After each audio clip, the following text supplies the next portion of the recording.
Good morning, and a happy Wednesday. Welcome to today's episode of Morning Wealth. Three things that we will talk about: earnings, Apple's latest lineup, and Euro slides lower. A lot of earnings to digest and a lot of numbers, so I'll try and keep it as interesting as possible. US stocks wobbled Tuesday, but pressured by a string of mixed earnings reports from companies ranging from airlines to banks.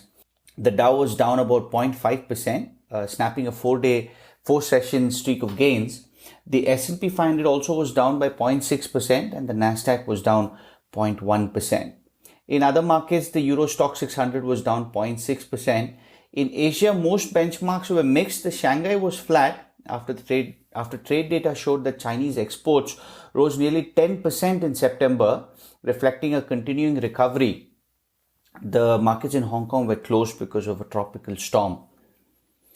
On the yield side, the 10-year yields were down about 5 basis points to 0.73. The dollar rose against most of the G10 currencies. Gold dropped. Nikkei futures are pointing to a lower open. Earnings drove swings within the industrial sector on Tuesday, with Delta Air falling about 2.7% after it posted a steep drop in sales for the most recent quarter and warned that the coronavirus could likely cut into demand for travel for years.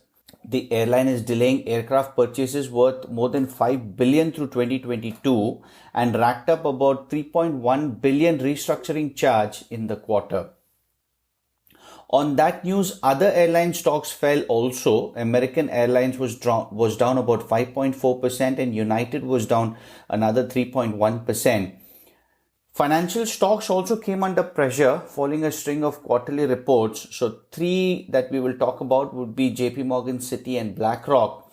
Now, JP Morgan was down 1.7% after it posted earnings above expectations, but also said it would extend the suspension of stock repurchases at least through the end of the fourth quarter. JP Morgan reported provisions for credit losses of about 611 million, which beat the 2.38 billion estimate.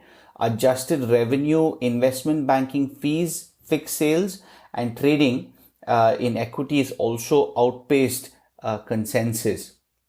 Citi was down 4.8%, posting their biggest one-day percentage decline in almost a month after bank reported profit declined about 34% for the same period last year. Citi's credit provisions were also lower than what was expected. The provision was about 2.26 billion against an expectation of about 3.94 billion. Earnings, fixed sales and trading revenue did well. BlackRock bucked the trend though, adding about 3.9% after it reported a third quarter profit that was above expectations and revenue that rose above forecast. BlackRock's AUM and net inflows outpaced estimates. The third quarter AUM was a record 7.8 trillion. Long-term and fixed income inflows topped expectations while equities missed. Larry Fink said the pandemic is creating fear of the future and average investors are putting more money to work. Johnson & Johnson reported Johnson & Johnson was down 2.3% after it halted its coronavirus vaccine trials due to a participant becoming unexpectedly sick, prompting fresh speculation about when immunization shots may be widely available. The company also raised its full-year expectations for adjusted operational sales in its earnings report. J&J vaccine is one of the most advanced COVID-19 shots in development and is among just a handful that had entered the last stage of testing in the US. The company said Tuesday that it hoped to figure out whether it could be able to resume the trial in the next few days. On top of that news, Eli Lilly's phase 3 trial was also paused due to potential safety concerns. One point to note is medical experts say that pauses in large clinical trials are not uncommon. They added that it's possible that a bad reaction could be a result of an unrelated illness and not the drug itself. So this is the second time, or if you add Eli Lilly, this will probably be the third time that the trial has been put on hold over the safety concern. AstraZeneca did it earlier, but it has since resumed its testing efforts in the UK, but its clinical trials in the US remain suspended.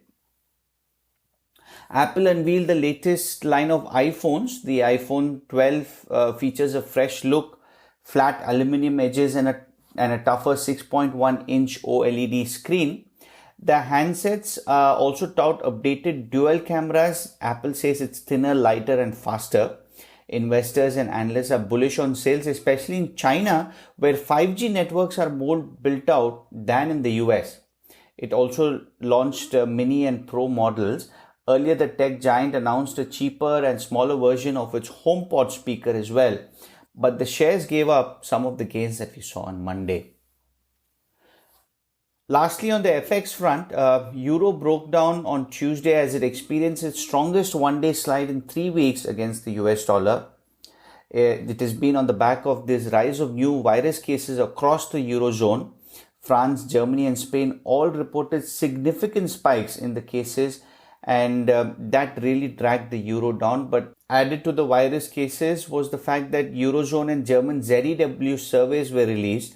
The index fell from 77.4 to 56.1. ZEW president said the recent sharp rise in COVID-19 cases increased uncertainty about the future economic outlook. That's the update. Stay safe and healthy, everyone. I'll speak to you tomorrow.